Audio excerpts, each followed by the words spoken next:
ఈయన ప్రశ్నలో చాలా అర్థాలు ఉన్నాయి. నువ్వు 5 ఏళ్ళు ముఖ్యమంత్రిగా పరిపాలన చేసావు కదా, ఆ రోజే ఇలాంటి మాటలు మాట్లాడితే ఒక విలువ ఉండేది. కరెక్టే. అమరావతిని రాజధానిగా చంద్రబాబు నాయుడు గారు ప్రకటించి 10 ఏళ్ల పైన అవుతా ఉంది. నువ్వు 5 సంవత్సరాలు పరిపాలన చేసావు. ఆనాడు ఇలాంటి చెత్త ఐడియాలు నీకు ఎందుకు రాలేదు జగన్ అని ప్రశ్నిస్తున్నాడు ఈయన. ఇంతవరకు బాగానే ఉంది. వాళ్ళ దగ్గర నుంచి ఎవ్వరూ మాట్లాడు.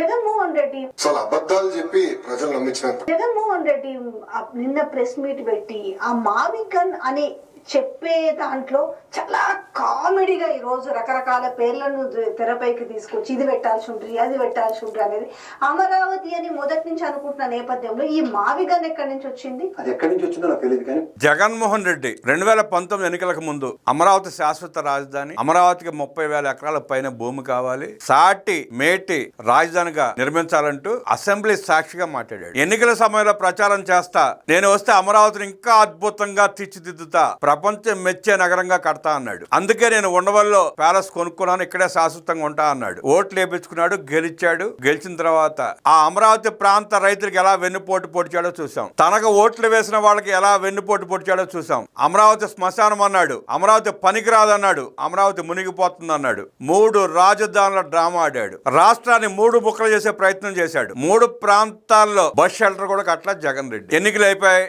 ఈ సైకో మనస్తత్వాన్ని అర్థం చేసుకున్న ప్రజలు ఈ సైకో ఉంటే మన రాష్ట్రం శాంత దివాళా తీస్తుందన్న భయంతో పక్కన పెట్టి చంద్రబాబు నాయుడు గారిని ముఖ్యమంత్రిగా ఎన్నుకున్నారు.